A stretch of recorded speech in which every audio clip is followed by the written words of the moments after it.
escuchan, ¿no? No me escuchan muy bien. Muy bien. Vamos a buscar en nuestras Biblias, en Mateo 13, versículo 44 y 45.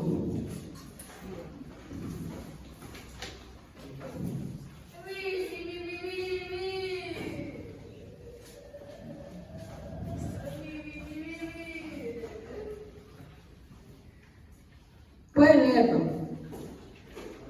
Amén. El reino del cielo es como un tesoro escondido que un hombre descubrió en un campo. En medio de su entusiasmo, respondió nuevamente y vendió todas sus posesiones a fin de juntar el dinero suficiente para comprar el campo. Además, el reino del cielo es como un comerciante en busca de perlas de primera calidad. Cuando descubrió una perla de gran valor, vendió todas sus posesiones y la compró. Amén. Seguimos hablando de las parábolas del reino, ¿no? Este capítulo de Mateo 13 es dedicado especialmente a todas las parábolas que nos buscan explicar cómo es el reino de Dios. Recapitulamos así rápidamente. La primera parábola es el sembrador y nos habla de cómo va a ser la recepción del reino, ¿no? De que no muchos iban a recibirlo en su corazón. Que si bien es cierto, la palabra iba a ser predicada, no muchos la iban a recibir, pero los que la recibieran iban a multiplicarse, ¿verdad? Al 100 por 1. Luego pasa a hablar de la parábola de el trigo y la cizaña, donde Jesús le explica a sus discípulos que estaban bastante confundidos porque no veían, ¿no?, lo que ellos esperaban del reino, que el trigo y la cizaña van a crecer juntos. ¿No? Que no es que espere esa justicia, más que justicia, creo que los discípulos que esperaban como castigo de los impíos, ¿no? Que de una vez hiciera la venganza porque el pueblo de Israel había sido sometido, ¿no?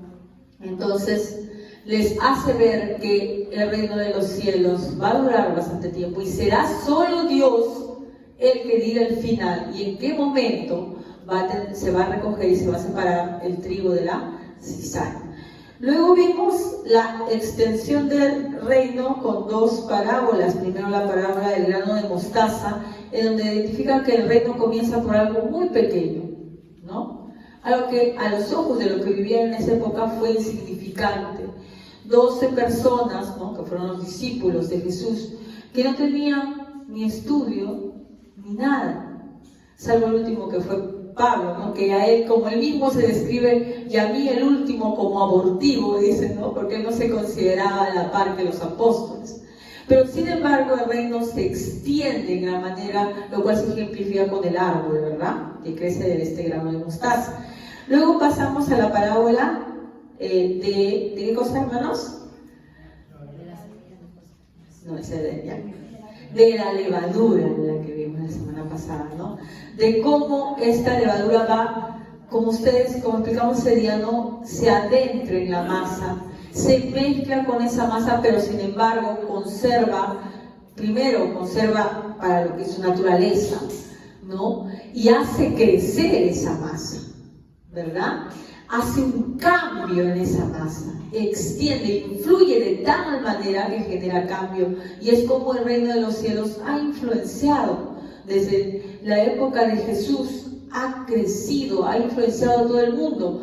Puede ser que en muchos lugares se hayan mezclado, ¿no?, entre paganismo, ¿no?, en adoraciones falsas, con el cristianismo, es cierto, pero de qué ha influenciado en todo, lo ha hecho en todos los aspectos de la vida, no solamente en el aspecto religioso, en el aspecto cultural, en el aspecto social, en todo ha influenciado por el reino de los cielos, y es innegable, tanto sí que nuestros años, hermanos, están divididos en antes y después de Cristo, ¿no?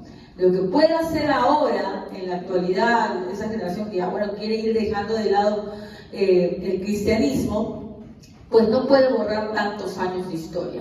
E incluso en Oriente, que sí se cuentan los años diferentes, en China y otros países así, está ya llegando, ¿no?, grandemente, y hay un gran crecimiento de la iglesia a pesar de las persecuciones, ¿no? Y ahora llegamos para ver algo más del reino.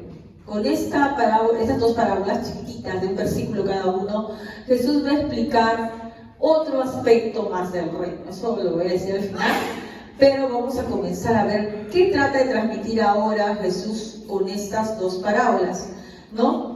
Dice, además el reino de los cielos es semejante a un tesoro escondido en un campo, el cual un hombre halla y lo esconde de nuevo, y gozoso por ello va y vende todo lo que tiene, y compra aquel campo. También el reino de los cielos es semejante a un mercader que busca buenas perlas, que habiendo hallado una perla preciosa, fue y vendió todo lo que tenía y la compró. Primero vamos a ver las semejanzas, y es que en ambos casos, en ambas parábolas, estas personas que hallan un tesoro y el otro algo valioso. Tanto el tesoro como en el otro caso la perla es algo valioso. Ya, lo primero que van a hallar entonces es algo valioso. ¿Y qué es eso valioso? No, pues, pero ¿cómo comienza Jesús? El reino de los cielos. Con lo cual acá estamos viendo de frente ya el propósito, ¿verdad? Está tratando de explicarnos la parábola, el valor del reino de los cielos. Y según las dos pequeñas parábolas que están ahí, es algo valioso, ¿verdad? Es algo valioso. Ya había hablado Jesús de la extensión del reino, pero ese reino no solamente es que se va a extender grandemente, sino que es algo muy valioso, ¿verdad? Primero habla de un tesoro escondido. Esto valioso primero dice un tesoro. Ahora, a la luz de lo que vivimos actualmente, ¿no? Uno va y entierra en su jardín su dinero, ¿no? No, ¿verdad? Estamos en otras épocas y como que podemos decir, ¿qué pasaba a esa persona? Aunque en algunas zonas sí. En Israel y en esa época era algo muy habitual esconder los tesoros. Si bien es cierto, había gente que hacía las veces de banco, sí la había, pero no confiaba la gente mucho en ellos. Y como había muchos ladrones en esa época, y la seguridad no era como la de ahora, que ya es mala, pero ahí era peor, ¿no? Por lo menos nosotros tenemos un cerrojo en nuestra puerta, ¿no? Unas rejas, algunos le ponen rejas y todos le van a su casa, alarmas, los vecinos se organizan, ponen alarma, ponen cámaras. En esa época, hermanos, imagínate, las casas estaban alejadas, cuando eran por las chacras, y si alguien te robaba y de la medianoche, ¿qué ibas a hacer tú? Gritarle, el vecino estaba como a otra hectárea más, no te iba a escuchar nadie. No, eso, y también las continuas guerras hacían que fuera habitual robar las cosas valiosas. Cuando entraban a una guerra, arrasaban con todo, mataban a todos los hombres, se llevaban a las mujeres y los niños como esclavos, y el botín de guerra, ¿no? Todas las riquezas. Entonces, ¿qué hacían cuando frente a esos peligros la gente de esta época? Enterraba lo más valioso que tenía. Si ustedes se dan cuenta, hay otra parábola que después la vamos a ver, que tiene que ver con la parábola de los talentos, y uno de ellos entierra, ¿verdad? Para que vean que la gente que desconfiaba enterraba sus tesoros, ¿ya? Entonces, lo primero que va a comparar Jesús con un tesoro escondido. Y lo otro que es una perla, ¿no? Si bien es cierto, en la actualidad, pues se puede decir que la joya más valiosa es el diamante, porque es muy difícil de encontrar. Ya estamos hablando de la época de Jesús, y de la zona donde él vivía, lo más valioso eran las perlas, por la difícil extracción. ¿Dónde están las perlas, hermanos? En el mar. En la orillita del mar te encuentras una mejita y ¡pum! ¿Dónde está en el fondo? Si ahora en la actualidad es tan difícil bucear, ¿ha intentado bucear? ¿Ha intentado bajar la cabeza debajo del agua por unos minutos? Por unos segundos nada más duramos, ¿verdad? Ahora, las perlas se encontraban muy al fondo. En esa época no había trajes de buzo, ni oxígeno que llevaban en la espalda. Dice que la gente se ponía piedras para que el peso les hiciera bajar, ¿ya? Porque de lo contrario era bien difícil descender. Ya, y tenían que aguantar la respiración hasta poder salir. Mucha de la gente pues a veces no lograba salir. Entonces las perlas, para conseguirlas, valían una vida, podía ser. Entonces Jesús está comparando el reino de los cielos a estas dos cosas muy valiosas. La gente de la época de Jesús sabía a qué se estaba refiriendo. Tal vez las mismas cosas en la actualidad no tengan el gran valor de esa época, pero en esa época sí, la gente sabía que había tesoros que gente escondía para que no fueran robados, ¿no?, durante las guerras, y también sabía que había perlas preciosas, y solo la gente de mucho poder y dinero, bueno, dinero no había, pero de muchas riquezas, podía conseguir una perla, ¿no? Entonces, primero hay que ver algo. El reino de los cielos, ¿qué cosa es? Valioso. Pero no sé, si bien es cierto que Jesús hace esta comparación con estas dos riquezas, por decirlo de alguna manera, lo que Él está expresando en el reino de los cielos es mucho más valioso. Vamos a verlo en Job 28.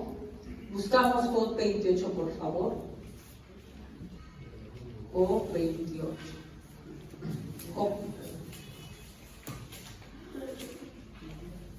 Job 28. Un ratito, por favor. Yo lo voy a leer porque pienso leer todo así brevemente para que ustedes se den cuenta de cómo habla aquí de lo que es valioso para el hombre y lo que es valioso para Dios. Dice acá, hay minas de donde se saca plata y crisoles donde se refina el oro. Estaba hablando de dos piedras preciosas muy importantes hasta el día de hoy. Luego, el hierro se extrae de la tierra, el cobre se separa de la escoria, el minero ha puesto fin a las tinieblas, hurga en los rincones más apartados, busca piedras en la más densa oscuridad. El esfuerzo que le demanda a la gente, ¿buscar qué cosa? Piedras preciosas. Lejos de la gente cava túneles en lugares nunca hollados. Lejos de la gente se balancea en el aire, extrae su sustento de la tierra, cuyas entrañas se transforman como por fuego. De sus rocas se obtienen zafiros y en polvo se encuentra oro. No hay ave rapaz que conoces que ese escondrijo, ni ojo de halcón que lo haya descubierto, porque esas piedras preciosas están así. No, hay mucho esfuerzo y muchos mineros mueren. ¿No han escuchado? Hasta ahora, con tanta tecnología, ha habido casos de mineros que se quedan encerrados y ahí nomás se mueren asfixiados. Es que no los mata la avalancha, los mata la asfixia. ¿Ya? Ninguna bestia salvaje ha puesto allí su pie, tampoco merodean allí los leones. La mano del minero ataca el pedernal y pone al descubierto la raíz de las montañas. Abre túneles en la roca y sus ojos contemplan todos sus tesoros. Anda en busca de las fuentes de los ríos y trae a la luz cosas ocultas. Y luego se comienza a preguntar, y el capítulo interesante, pero ¿dónde se halla la sabiduría? Primero, el escritor está hablando de tesoros que la gente cree valiosos, metales preciosos, ¿verdad? Pero luego comienza y cambia diametralmente y habla de un tesoro que por lo general nadie busca. Si bien nosotros están que buscan, que se hacen huecos, dicen en túneles, ¿no?, para poder hallar esos tesoros, pero luego se pregunta, dice, ¿pero dónde se halla la sabiduría? ¿Dónde habita la inteligencia? Nadie sabe lo que ella vale, pues no se encuentra en este mundo. Aquí no está, dice el océano, aquí tampoco, responde el mar. No se compra con el oro más fino, ni su precio se calcula en plata. No se compra con oro refinado, ni ónice ni zafiros. Ni el oro ni el cristal se comparan con ella, ni se cambia por áureas joyas. ¿Para qué mencionar el coral y el jaspe? La sabiduría vale más que los rubíes. Pero vamos a ver al final con qué compara la sabiduría. El topacio de Cus no se le iguala, ni es posible compararla con oro puro. ¿De dónde pues viene la sabiduría? ¿Dónde habita la inteligencia? Se esconde de los ojos de toda criatura, hasta de las aves del cielo se oculta. La destrucción y la muerte afirman, algo acerca de su fama llegó a nuestros oídos. Solo Dios sabe llegar hasta ella. Solo Él sabe dónde habita. Él puede ver los confines de la tierra. Él ve todo lo que hay bajo los cielos. Cuando Él establecía la fuerza del viento y determinaba el volumen de las aguas, cuando dictaba el decreto para las lluvias y la ruta de las tormentas, miró entonces a la sabiduría y ponderó su valor. le puso a prueba y la confirmó. Y dijo a los mortales, y acá viene lo que es la sabiduría. Pueden leer todo el capítulo. Temer al Señor, eso es sabiduría. Apartarse del mal, eso es discernimiento. O sea, hombre, ¿qué tanto te afanas buscando riquezas? Cosas que perecen. Si lo que realmente es importante nadie lo busca.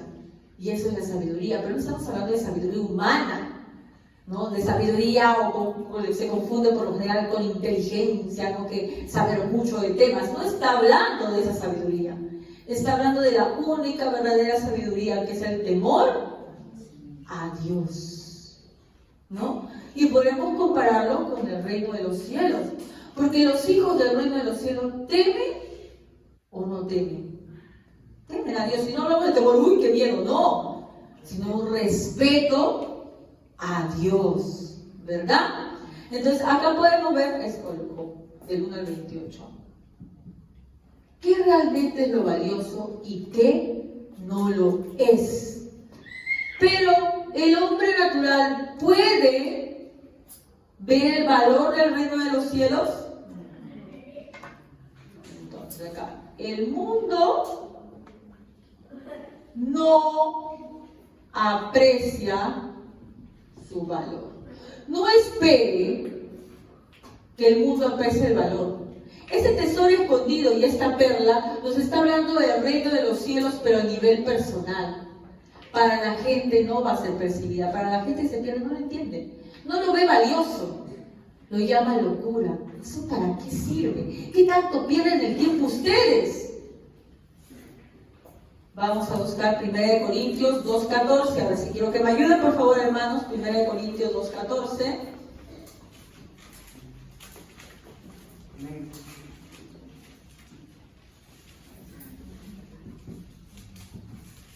¿Qué dice? Pero el hombre natural no acepta las cosas del Espíritu de Dios, porque para él son necedad, y no las puede entender, porque son cosas que se disciernen espiritualmente. Entonces, en mi versión, acá dice son locura. El del hermano dice necedad. ¿Verdad? ¿Alguien tiene otra palabra? Tontería. Necedad. Tontería. Entonces, para el mundo será capaz de ver el reino de los cielos y su valor. Para ellos son tontería, necedad, locura.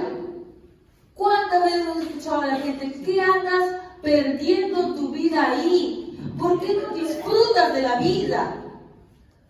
A los cristianos les gusta amargarse la vida, les gusta sufrir. Si hay tanta cosa, ¿por qué no te llamas? Eso es para viejo. Cuando ya estés viejo, ya iré yo a la iglesia. Pero así de joven vas a desperdiciar tu vida, porque para ellos es necedad. ¿Por qué? Porque ese tesoro no es para ellos. Vamos a seguir. 2 Corintios 4:4.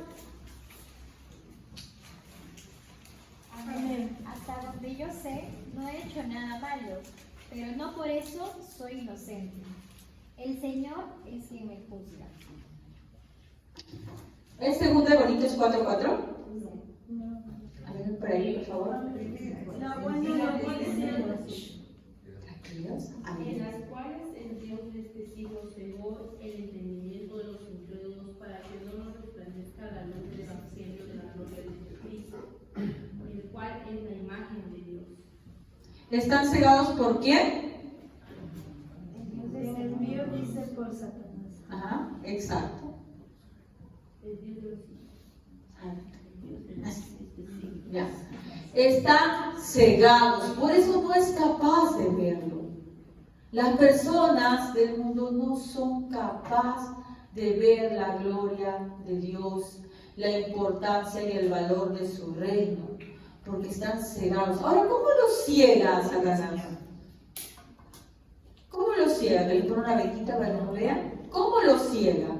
Miren, uno puede cegar poniendo un obstáculo, ¿verdad? Un obstáculo para no ver, un trapo, un lienzo, qué sé yo, no les ocurre, pero te ponen la mano porque no veas. En este caso, ¿cuál es el lienzo, el trapo que pone Satanás a tus ojos? Las cosas materiales. Porque como decíamos un momento en Job, el hombre natural no ve lo valioso del reino de los cielos. Porque está afanado en otras cosas que para él son valiosas. Dinero, éxito, ¿no? Sexo, diversión, placeres. Eso es lo valioso para ellos. Entonces no pueden ver la importancia del reino. No pueden ver lo valioso del reino. Y cuando comparan, ellos dicen, bueno, sí, yo sé que Dios existe, pero yo soy una persona muy ocupada, ¿no? Yo tengo muchas cosas que hacer. Yo no estoy como esos ociosos de la iglesia que van ahí a perder su tiempo, porque para ellos son otras cosas más valiosas. Pero cosas para lo cual en la Biblia nos dicen que no lo ves, porque todo eso perece. No te lo vas a llevar. Y así sea ese señor de Zipán que sí se lo llevó, por decirlo de alguna manera, en los entierros antiguos, pues sí ponían a la persona se moría, ponían con todas sus joyas. Hasta el perro lo mataban ahí para que también fuera con su amo. Y si había esposas y concubinas también, porque no podía ir solo. El faraón, por ejemplo, moría con la concubina, con el mayordomo, todo el mundo para que lo acompañaba al mundo de los muertos. ¿Pero se lo llevaba realmente? No. Desnudo viniste a este mundo, desnudo te vas a ir. Lo que invertamos en ropa, en nuestra casa, en carro, en tus estudios, que no estoy diciendo que no nos vistamos, que no estoy diciendo que no estudie, que no estoy diciendo que no tenga trabajo, que no tenga casa, que no tenga... No te lo vas a llevar. Se va a quedar aquí. No te va a acompañar. Cuando nosotros comenzamos a ver los medios como fines, es cuando comenzamos a perder la mirada. ¿A qué me refiero a los medios como fines? El dinero es valioso como un medio para conseguir algo, para comprarme algo. ¿Me entienden? Tal vez comprar comida porque necesito alimentarme. Los estudios son necesarios, obviamente que sí, para que yo pueda tener ingresos y sustentarme a mí y a mis seres queridos. La ropa es necesaria, obvio, para abrigarte, ¿verdad? Incluso para presentarte en distintos lugares, porque tú no te vas lo mismo a correr, ¿no?, que a la iglesia. No, hermano, no, porque es un servicio, ¿verdad? Tú no vas lo mismo, ¿no?, a dormir que al cumpleaños de un familiar, o si se van igualitos. No. Cada quien es un medio para conseguir algo, pero no es un fin en sí mismo. Y aquellos que se han equivocado pensando que son fines, han llegado en algún momento de su vida a ver lo miserable que es poseerlo. Porque hay gente que tiene dinero, hermanos, que tiene todo y se mata. Porque yo lo que decía a un chico, me decía, el dinero sí da la felicidad, profesora, me decía, porque si con dinero yo puedo ir de viaje, puedo comprarme lo que yo quiero. Entonces explícame por qué hay gente que a pesar de que tiene dinero es profundamente infeliz, está deprimida, se suicida. Porque erramos viendo como un fin algo solamente que es un medio. Entonces esa es la forma en la cual el Dios de este mundo ciega a las personas, porque hace ver como que esto es valioso, que por eso te tienes que vivir. Y hay gente, hermanos, que dedica toda su vida a acumular cosas que no se va a llevar. Es cierto, tienes que tener una casa donde vivir, tienes que tener un sueldo que es sustentarte, pero más, eso es mediocridad, dicen los del mundo, ¿no? Hay que encontrar, tú tienes que ver la prosperidad, ¿no?, que crezcas. Tú tienes que ver que lo que tienes aquí es para un momento. Si tu mirada es tan corta de solamente ver esta vida, no conoces el reino de los cielos, no es valioso para ti. No lo es. Tu mirada solamente llega hasta la muerte y para ti no hay más. Entonces lo que no tiene fe. Los que estamos aquí y creemos realmente en Dios, sabemos que esto no es lo único. Que hasta aquí tú te mueres, no se acaba la vida. Ya, entonces continuamos, hermano. Juan 1:10. A ver qué nos dice Juan 1:10.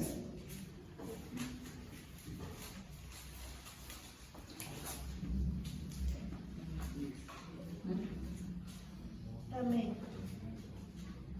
Aquel que es la palabra estaba en el mundo. Dios creó el mundo por medio de aquel que es la palabra, pero la gente no lo reconoció. No lo reconocieron, no lo recibieron. Pasó como quien dice por sus narices y no se dieron cuenta que ahí estaba el reino de los cielos delante suyo. Siempre estuvo ahí, pero ellos no se dieron cuenta. Hubieron algunos que tuvieron el privilegio de darse cuenta. Hubieron otros que después, incluso de muerto Jesús, se convirtieron también. Se dice que algunos de los fariseos que le hacían la guerra también se convirtieron después. Porque hay en Hechos algunos versículos que hablan de fariseos que se habían convertido, que en su momento no se dieron cuenta que el reino de los cielos estaba frente a él, pero luego, después sí. ¿Cómo habrá sido, no? El pesar de haber querido tener ese entendimiento cuando él estuvo frente a ellos. Pero por lo menos tuvieron la oportunidad de después arrepentirse. Pero porque no permite reconocer, no permite recibir. Jesús está al alcance, pero el mundo no lo aprecia, no es valioso para ellos. ¿Acaso Jesús no lo conoce a la gente? Tú preguntas a cualquiera, tú le preguntas quién es Jesús. Sí sabe, por lo menos los conceptos básicos sí lo saben, pero no le dan el valor que él tiene. Bueno, sí, ¿no? Jesús, sí, bueno. Hasta saben la cosa de que, bueno, sí, es mi Salvador, es nuestro Salvador. Pero una cosa es lo que yo diga y una cosa es lo que realmente yo crea en mi corazón, que realmente es mi Salvador. Uy, sí, Jesús murió por nosotros. Pero a veces solamente crean en palabras huecas y de verdad no entiendo que murió por mí. Porque es hueco cuando yo digo, sí, murió por mí, pero sigo viviendo mi vida como si nada. Porque si alguien murió, perdón, por ti, ¿estarías viviendo? No. Estarías agradecido, viviendo para agradecer a esa persona. Bueno, entonces ahí, hasta llegamos con el mundo, no aprecia su valor. Entonces vemos primero que estas dos parábolas, respecto del tesoro escondido y como de la perla, nos hablan de dos cosas valiosas con las cuales se compara el reino de los cielos, ¿verdad? Pero que la gente de este mundo no lo ve, no es capaz porque están cegados. Pero también en estas parábolas nos hablan también de otra cosa. Vamos a verlo acá arriba porque si no abajo no van a ver nada. Nos habla de dos tipos de creyentes. ¿Ya? Este sería 3. Serían dos tipos de creyentes. Si ustedes se dan cuenta, las dos personas que hayan estas dos riquezas, los tipos de creyentes, son diferentes. El primero estaba buscando.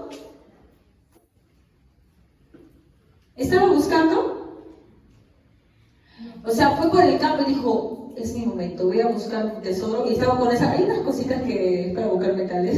¿Estaba haciendo eso? No sabemos qué estaba haciendo él. Lo más probable es que estuviera trabajando en ese campo, porque tú te puedes escarbar ahí por todo el mundo, pero no vas a escarbar, como algunos hermanos. ¿Qué estás viendo? Estoy viendo a ver si me encuentro una moneda. No, ¿verdad? esa persona lo más probable es que estuviera trabajando la tierra. En esa época, pues, ¿qué cosa era? La agricultura, ¿verdad? Estaría removiendo tal vez, ¿para qué cosa? Para luego sembrar. Y trabajando la tierra, ¿qué pasó? Encuentra este tesoro. ¿Y qué hace este hombre? Es muy gracioso, porque él podría habérselo llevado. Lo vuelve a esconder y lo compra el terreno. Aclarando que no era ningún ladrón el señor, ¿eh? Estaba trabajando, ¿ya? Pero él podría haberse llevado y no haber dicho nada, pero no lo hace. Lo esconde y compra el terreno, porque vamos a ver después esa compra, por qué es la compra, ¿ya? Pero ahorita solamente centrémonos en algo, ¿no? Nos dice, el primer hombre es el que lo halló sin buscar. El que lo halló sin buscarlo. ¿Hay personas que hayan el reino de los cielos sin buscarlo? Sí, vamos a ver uno ya bastante conocido. Hechos 9:3. Hechos 9:3.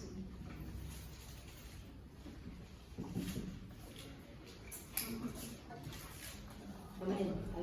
Al acercarse a Damasco para cumplir esa misión, una luz del cielo de repente brilló alrededor de él. ¿De qué está hablando? ¿De quién? Pablo, Saulo, ¿verdad? Saulo no estaba buscando a Jesús, ¿o sí? Bueno, estaba buscando a los seguidores para matarlos, para hacerlos blasfemar en el nombre de Jesús y todo lo demás. Pero ni por nada buscaba arrepentimiento, paz, sabiduría. No, él creía que él ya lo tenía, ¿verdad? No lo estaba buscando, él creía que ya lo tenía. Pero Jesús se le aparece y le dice, Saulo, ¿por qué me buscas? ¿Por qué me persigues? Perdón, ¿por qué me persigues? ¿No? Y ahí es donde se narra la conversión de Saulo a Pablo. No lo buscaba, fue Jesús el quien lo halló. Ese es un tipo de creyente, aquel que no lo busca, Jesús lo encuentra. ¿Ya? Otro ejemplo, vamos a ver Juan 4:7. ¿Qué dice en Juan 4:7?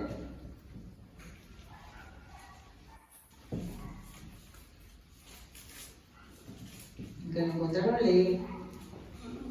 Sus discípulos habían ido al pueblo a comprar comida. En eso llegó a sacar agua una mujer de Samaria y Jesús le dijo, dame un poco de agua. Ya.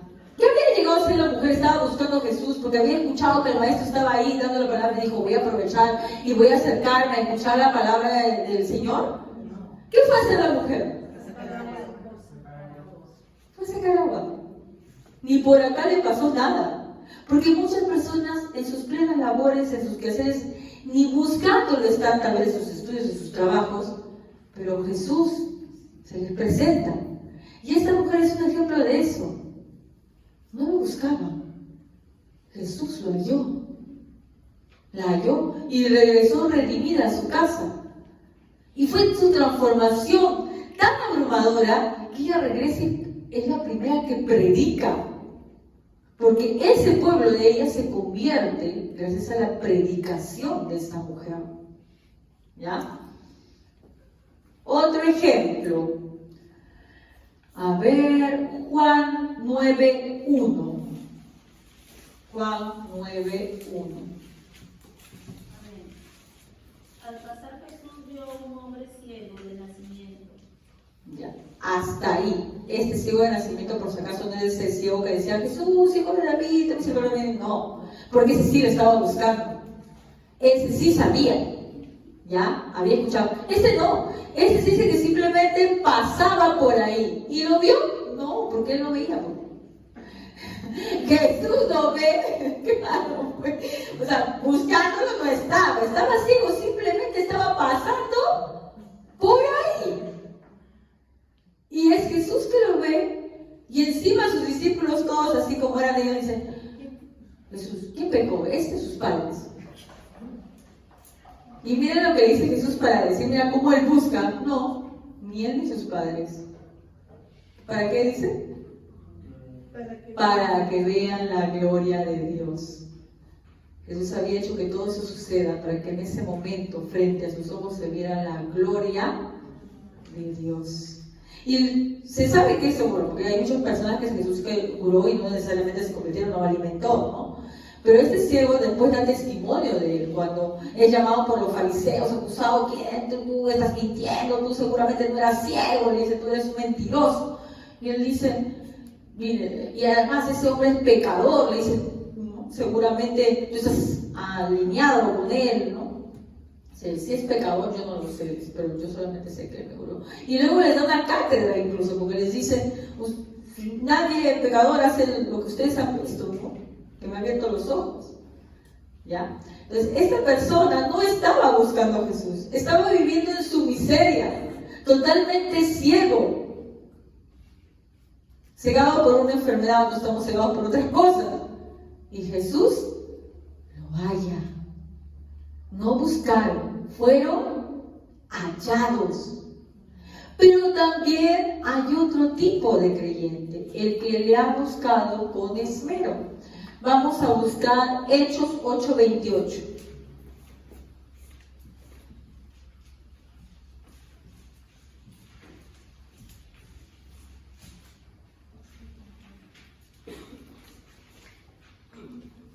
Hechos 8:28. Amén. Volvía sentado en su carro y leyendo al profeta Isaías. Ya. ¿De quién está hablando? De Etíope. Este hombre era de dónde? Etiopía. Por eso se llama el etíope. No es que su nombre era fuera de Etíope, era de Etiopía. Ya, Etiopía es una zona de África, ¿verdad? Entonces dice que miren, este hombre, que no era judío, que simplemente estaba pasando, pero hay algo especial en él. Él estaba leyendo, ¿qué cosa dice? A ver, lean más ahí, ¿qué dice? ¿Qué estaba leyendo? ¿O antes o después? Leyendo el libro de la profecía de Isaías. Estaba leyendo Isaías. A pesar de no ser judío, él estaba buscando. Así como ese buscador de perlas, a diferencia del que se encontró el tesoro por ahí, ¿no? Pero igual comprende su valor y vende todo lo que tiene. Este hombre sí estaba buscando. A pesar de no ser judío, estaba estudiando. Ustedes saben qué difícil era en esa época tener rollos de los libros de la Biblia. Porque no había una Biblia como ahora, o como ustedes que bajan su app de Biblia. No. Ustedes que veían cómo conseguías esos rollos. Porque por lo general estaban en las sinagogas. No es que te vendían en cualquier lugar. Pero al parecer, para que él adquiriera este rollo, es que estaba muy interesado. Y dice que Felipe llevado hasta él, ¿no? ¿Por qué? Porque Dios obviamente se acerca a él porque lo había estado buscando. Porque muchos pasajes de la Biblia dicen, me encuentran los que me buscan, ¿verdad? Me hallan los que me buscan, ¿ya? Entonces, vemos aquí otro ejemplo entonces de cómo también hay otras personas que lo encuentran también, encuentran el reino de los cielos, pero porque lo han buscado con mucho esmero. ¿Ya? Hechos 17:11, otro, a ver. Hechos 17:11.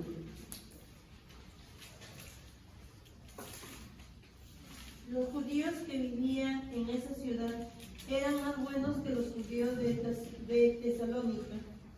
Escucharon muy contentos las buenas noticias acerca de Jesús y todos los días leían la Biblia para ver si todos los que le enseñaban eran ciertos. Estos eran los cristianos de Berea, ¿ya? Y los compara con los que estaban en Tesalónica y dice que eran más nobles, porque ¿qué hacían ellos? Dice, leían para ver si todo lo que les estaban diciendo era verdad o los estaban tratando de engañar. Entonces, ¿ellos también habían estado buscando? Sí. Ellos buscaban la verdad. Eres del otro tipo, del que busca como las perlas. Otro, Hechos 10:1. Hechos 10:1. ¿Qué dice Hechos 10:1? Había en Cesarea un hombre llamado Cornelio, centurión de la compañía llamada la Italiana, 2. piadoso y temeroso de Dios con toda su casa, y que hacía muchas limosnas al pueblo y oraba a Dios siempre. A pesar de ser un gentil y que si él se sienta no entendía mucho de Dios, ¿por qué había conocido a Dios? ¿Por Roma? ¿Por su cultura romana? ¿Los romanos creían en Dios? Estamos hablando de recién los inicios del Evangelio, ¿ah? Los judíos ni siquiera habían salido de Jerusalén, no querían salir. Y este hombre ya conocía de Dios, siendo romano. Obviamente, como centurión romano, seguramente se había ido, ¿no?, hasta poner el orden, ¿no?, a una provincia judía. Y ahí había escuchado de un Dios que no era suyo, porque los romanos tenían muchos dioses y no era Dios. Y tú, siendo un romano centurión de alto rango, ¿te vas a poder adorar el Dios de los sometidos? Porque el pueblo judío era sometido. Él era del pueblo victorioso, Roma. Y ellos eran, el pueblo judío, sometido. Sin embargo, este hombre había reconocido a Dios. Y dice que sin necesidad de que nadie le predicara, él estaba haciendo obras piadosas. Y ya estaba orando a Dios. ¿Tú crees que un fariseo se habrá acercado a predicarle la palabra de Dios tal vez? Los fariseos los odiaban. ¿Cómo aprendió a orar? ¿De dónde? Viendo. Y acá vemos cómo también este hombre estaba buscando ya con esmero. Pero todos, hermanos, tanto los que los halló sin buscarlo como el que los han buscado con esmero, incluso esto también proviene de Dios, porque Dios es el que da el querer como el hacer. Solamente que estos llegaron después de una búsqueda que Dios mismo provocó, porque por ejemplo en el caso del etíope, ¿quién iba a encontrarse con Felipe? Dios, ¿verdad? Los deberían, ¿quién hace que los apóstoles lleguen ahí? Dios. Cornelio, ¿cómo fue que escuchó a los judíos y le interesó el Dios de los siervos? Dios también trabajó su corazón. Pero lo que nos está diciendo es que se puede hallar el reino de los cielos de dos maneras, hermanos.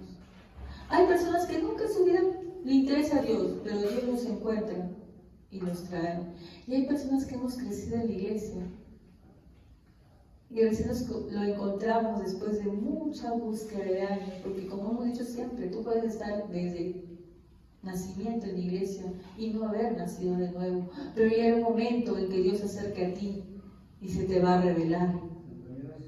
Entonces vemos aquí tanto en el que encuentra el tesoro escondido como el que estaba buscando la perla, que son dos convertidos, de distinta manera, pero son dos convertidos. En esencia es lo mismo, porque Dios es el que los convierte, ¿verdad? Ahora, cuando ellos hallan el tesoro, ¿qué hacen? Dice aquí, mira, el primero, y gozoso, ¿qué produce el reino de los cielos? Gozo. El reino de los cielos produce gozo. Juan 15:11.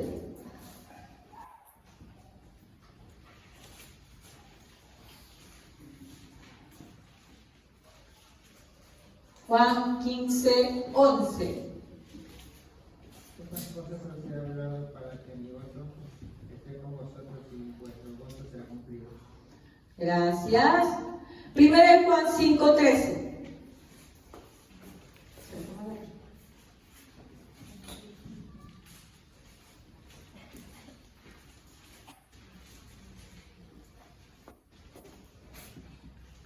Amén. Estas cosas os he escrito a vosotros que creéis en el nombre del Hijo de Dios, para que sepáis que tenéis vida eterna y para que creéis en el nombre del Hijo de Dios. ¿Ya? El 14. Y esta es la confianza que tenemos. No, hasta ahí nomás, gracias. ¿Ya? Seguimos. Romanos 14:17. Amén. Porque el reino de Dios no es como paz y gozo en el Espíritu Santo. Ya. Era el primero y el último. El medio no me acuerdo que lo busqué, pero bueno. Ya, ambos versículos, tanto el primero y el último, hablan de qué? De gozo.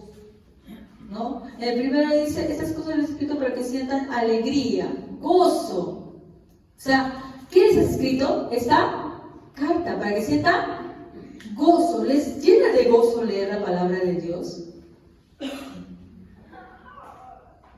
Y luego Pablo dice en Romanos, el reino de Dios no es comida ni bebida, sino justicia, paz y gozo en el Espíritu Santo. Se han regocijado de estar con Dios. Porque el creyente verdadero se goza por conocer a Dios, se goza al leer la palabra, se goza al alabar a Dios. No me refiero a que, pero euforio, como eso, no es decirles, si te gozas o no. Se deleita, le gusta. Cuando lee la Biblia, descubre tesoros nuevos y se deleita en eso. Cuando escucha la palabra, cuando alaba a Dios, se conmueve.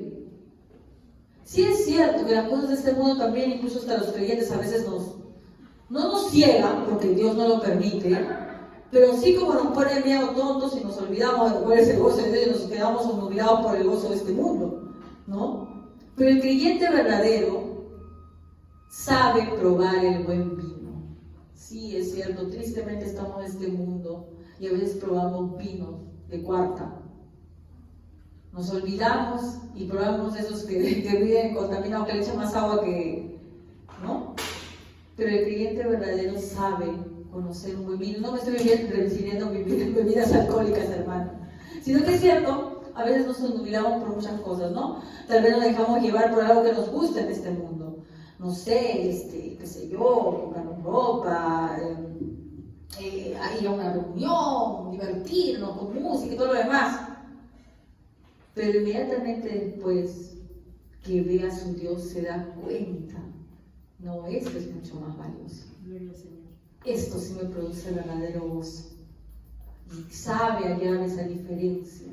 Si tú no sientes gozo y en cambio encuentras más bien gozo solo de afuera y no lo de Dios, entonces tendríamos que analizar muy bien cómo vas como creyente.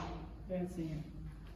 Entonces el reino de Dios produce gozo y vemos que estos pues están muy alegres, ¿verdad? Por haber encontrado un tesoro y una perla preciosa. Pero hay que ver la última ya enseñanza, aunque no es que voy a terminar ahorita porque la última enseñanza es larguita, pero vamos a tratar de hacerlo, ¿no? Ustedes se han dado cuenta que ambos compran. El primero compra el campo y el segundo se roba la perla y se va corriendo. Compra. Y si estamos hablando que el reino de los cielos, ¿qué cosa? Tiene un valor, ¿verdad? Porque estamos hablando del reino de los cielos, el valor del reino de los cielos. Ahora, yo no estoy tratando de decir para nada que puedan comprar el reino de los cielos con dinero. ¿Qué es lo que nos trata de decir Jesús con esta alegoría? Porque él dice, no, sí, compra, ¿no? No te está diciendo eso, porque no hay nada, no hay dinero que pueda comprar el reino de los cielos. Porque sabemos, hermanos, que el reino es gratis. Vamos a buscarlo por si acaso, Romanos 3:24. Romanos 3:24. Todos son justificados gratuitamente por su gracia por medio de la redención de Jesucristo Jesús. ¿Qué dice? ¿Gratuita? Romanos. Gratuitamente. Total, hermana. ¿Tiene valor o no tiene valor? ¿Tiene precio o no tiene precio? Reino tiene valor. Lo que dijo la hermana es verdad. Para nosotros es gratuito, pero a Dios le costó la vida de su Hijo. Gratis no es. Gratis no fue. Para nosotros ha sido gratuito, pero a Dios le costó la vida de su Hijo. Eso es una parte, hermanos, es cierto. Pero hay que ver, que además de eso que sí es cierto, que Jesús gratuitamente nos da este don de la salvación, esta gracia infinita, ¿no? Y nosotros no podemos pagarle con nada, porque el sacrificio lo hizo Él, el que puso la vida fue Él, y nosotros no. Hay que ver también, hermanos, que en mucha parte de la Biblia hablan de un precio. Y este precio no es ni dinero, ni obra, porque nosotros con obras no podemos ganar el reino de los cielos. Jesús pide algo que solamente el verdadero creyente puede dar, que una persona que no conoce a Dios nunca va a poder dar. Solo el verdadero creyente puede pagar este precio. Lucas 9:57.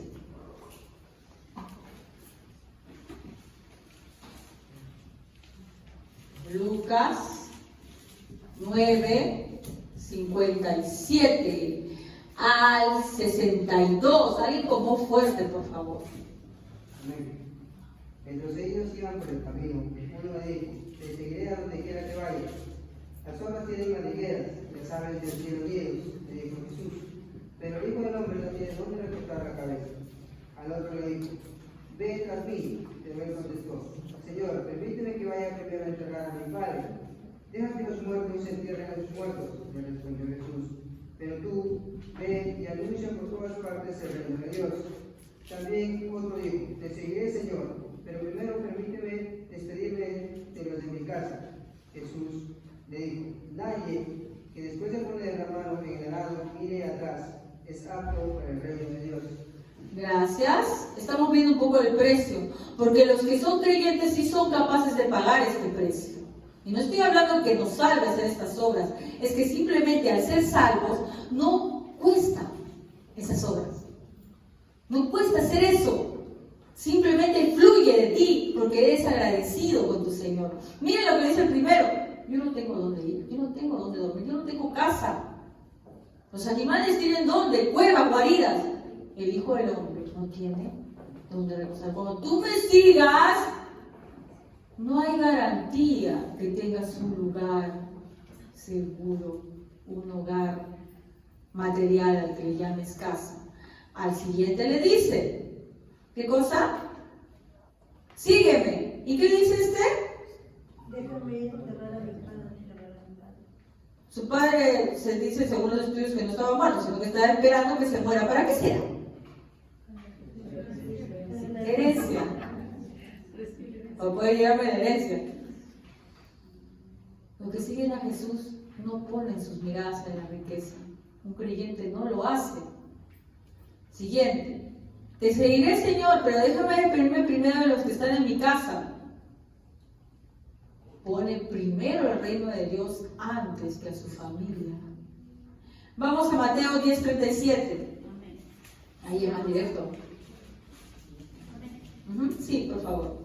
Si amas a tu padre o a tu madre más que a mí, no eres digno de ser mío. Si amas a tu hijo o hija más que a mí, no eres digno de ser mío. Acá estamos bien equivocados si pensamos que el reino de los cielos te lo dio Dios para que te llevaras mejor con tu familia, por si acaso. No estoy diciendo que Dios quiere que te lleves mal con tu familia, por si acaso. No estoy diciendo eso. Estoy diciendo que Dios te pide que lo pongas en primer lugar a Él. Primero que tu esposo, primero que tu madre, primero que tu padre, primero que tus hijos. Es Él. No pide menos. Y seguimos con el versículo 38, dice: y el que no toma su cruz y sigue en pos de mí, no es digno de mí. El que haya su vida, la perderá, y el que pierda su vida por causa de mí, la hallará. Jesús no se anda con medias tintas, es directo. Él no quiere unas horas a la semana tuyas, unos minutos de oración en la noche, unas alabanzas que le dediques. Quiere toda tu vida, porque Él lo vale. Porque el sacrificio que hizo no es para que tú eres solamente un minuto, para que leas la palabra un minuto o porque vengas de vez en cuando a la iglesia. Él quiere todo, no pide menos. Mateo 16, 24.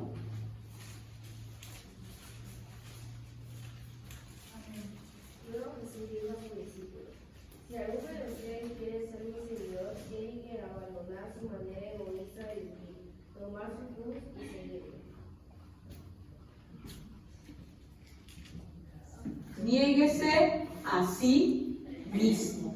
Ya no vivo yo, mas Cristo vive en mí. Y esto tiene que ser no solamente algo de palabra, que en tu vida se exprese que es Dios el que decide para todo. Para cuando consigas una pareja, Dios tiene que ser el que va a venir y me va a decir, su palabra lo dice, no vayáis, no hagáis, ¿cómo es? ¿Yugo? Desigual. Para cuando busques un trabajo, es Él el que tiene que decir, te va a decir, mira, en esta empresa, no, te va a decir, no dejando de congregar, como algunos tienen por costumbre. Cuando quieras emprender algún proyecto, tú joven, ¿qué te dice la Biblia? Busca a Dios en los días de tu juventud. ¿Qué te está diciendo? Deja de pensar que tú vas a proyectar y tú, como dicen, mi meta, tu meta es Cristo. Por eso les dije al inicio, para el que se pierde, esto es locura, tontería. Para el que se salva, esto es totalmente coherente. El que se salva le haya sentido a eso y dice, sí, es así. Servir a Dios es seguirme totalmente a Él. El que no se salva dice, fanáticos. Continuamos, entonces, no está pidiendo menos, les pide el que no pierda su vida, ¿no? El que haya su vida la perderá. Y el que pierda su vida por causa de mí, la hallará. Tu vida ya no va a ser para ti. Todo lo que tú hagas es para Él, dedicado a Él, para que el reino de los cielos crezca. Y Pablo da un buen ejemplo de eso en Filipenses 3:5. ¿Qué nos dice? Filipenses 3:5.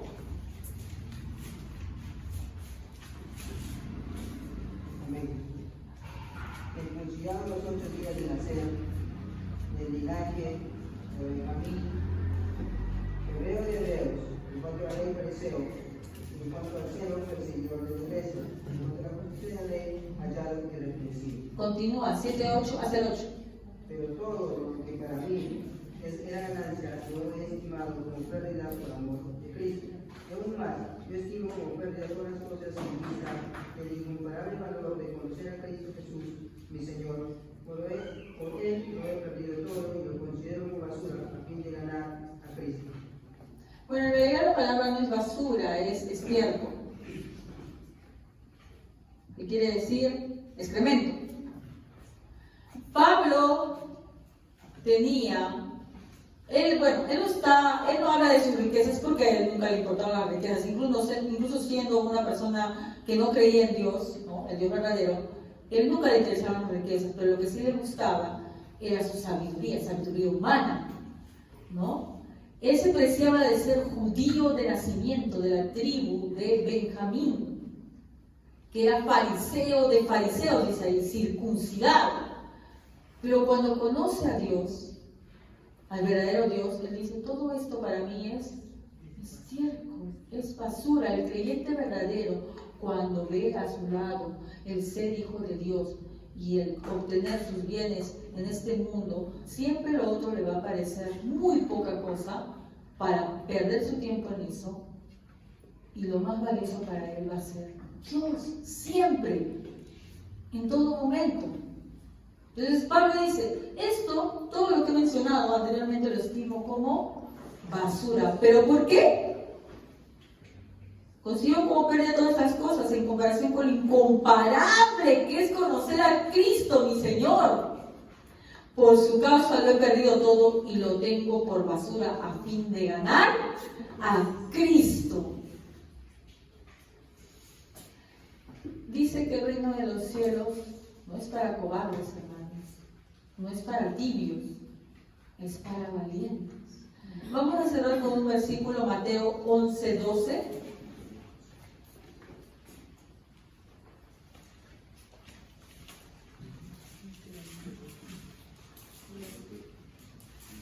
Mateo 11:12. Desde los días en que Juan el Bautista comenzó a predicar hasta ahora, el reino de los cielos ha venido avanzando con fuerza y gente violenta lo está atacando. Y mira, ¿qué tiene que ver esto, hermana? A ver, otra versión. Amén. Desde que Juan el Bautista comenzó a predicar hasta ahora, el reino de Dios avanza a pesar de sus enemigos. Solo la gente valiente y decidida logra formar parte de él.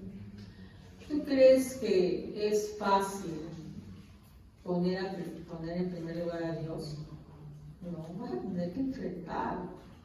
Gente que primero te va a mirar y decir, ay, por Dios, estás perdiendo tu vida, tu tiempo. Bueno, pero la gente del mundo a veces no te importa. Pero a veces familia, gente a la que amas realmente, a la que quieres mucho, que puede ponerte en jaque y decir, mira, o tú dejas eso, o tú y yo terminamos, qué sé yo. Y no es para cobardes que se someten, es para valientes, que saben decir no por poner en primer lugar a quién? A Dios, a Cristo. ¿Se acuerdan? En Apocalipsis también dice, ¿no? Los cobardes no heredarán el reino de Dios. Y sí, no digo que te tienes que ganar enemistad, pero si te tienes que ganar un pleito por seguir a Cristo, lo vas a tener que hacer. No todo el mundo te va a decir, uy, sí, qué bonito que estás convertido. No, va a haber mucha gente que te va a hacer frente, tanto en tu familia como en el trabajo, porque el pecado, hermanos, está en todo momento. La gente del mundo es muy deshonesta, le gusta que hagamos cosas chuecas, pero tú como hijo de Dios vas a tener que enfrentarte. Eso no es para cobardes, es para gente que sabe decir que es valiente, pero sabe decir que es cristiano en todo momento. ¿Cuántos de ustedes, hermanos, están en lugares donde no saben que son cristianos? Porque eso habla mucho de qué tanto valor tienes. Si tú pasas desapercibido como agente secreto en tu lugar de estudios, en tu lugar de trabajo, nadie sabe que eres cristiano. No eres de los valientes, eres de los cobardes. El cristiano, hermanos, todos saben que es cristiano. Sus vecinos, familiares, compañeros de trabajo, compañeros de estudio, saben que lo es. Y cuando lo saben, ahí pues también es un impulso, hermanos, para dejar en alto el nombre de Dios, porque tampoco no van a decir que eres cristiano, después dejas mal el nombre de Dios y te comienzan a hablar mal de Dios por tu culpa, blasfeman el nombre de Dios por tu culpa. Pero, como le decía, el reino de los cielos es para valientes. No esa valentía del mundo, de que sí, no. El valor que te da Dios, te lo da, ¿por qué? Porque el que es cristiano realmente, hermano, se siente tan gozoso que no esconde. ¿Qué pasa con los chicos, por ejemplo, que a veces no presentan a su enamorada o enamorado? ¿Por qué no lo harán? Un lado, no tienen compromiso. Yo siempre le digo a mis chicas del colegio, si te hace mentir, hija, para salir contigo, no vale la pena, es un cobarde. No, es que mi papá no lo va a recibir. Si no es capaz ni siquiera de enfrentar a tu padre, es que no vales tanto para él. Alguien que te quiere, aun si lo bote, así tu papá lo ponga de patitas en la calle, le trompera, va a estar ahí paradito. Y volverá una y otra vez, porque te quiere. Pero eso que dicen, no vamos a hablar con él, no le digas nada, uy, y te impulsa a engañar, a mentir, no te quiere. De la misma manera, hermano, como un cristiano de masa no puede negar a Jesucristo, porque lo ama realmente y nunca lo niega. Porque ahí expresamos que realmente lo amamos, y no solamente es que cuando estamos en iglesia con todos todos aquí, porque aquí cuando estamos todos juntos estamos en un ambiente controlado, pero cuando estamos afuera, ahí es donde se demuestra si somos cristianos o no. Cuando no lo negamos, cuando no nos avergonzamos de él, porque el que se avergüenza de él se va a avergonzar de ti también. Lo dice la palabra, no lo digo yo. Entonces, hermanos, veamos el valor real del reino. Con estas dos parábolas, Jesús le dice a sus discípulos qué tan valioso es el reino de los cielos, ¿verdad? Que una persona dice que vende todo para poder comprarlo. Tú entonces vas a dejar todo para ir, ¿qué cosa? Siguiendo a Cristo. Y la gente, ¿tú qué crees? Que cuando esa persona del tesoro escondido comenzó a vender todo, ¿qué le habrá dicho? ¿Tan loco usted qué le pasa? ¿Qué tiene este? Está vendiendo sus cosas. Porque no sabía lo valioso que él tenía en mente, ¿verdad? Que él había visto. Así mucha gente va a pensar que estás loco, hermanos. Solo tienes que seguir a Cristo y demostrar ese gozo que te da el conocer a Dios. Vamos a ponernos de pie, hermanos, y vamos a orar.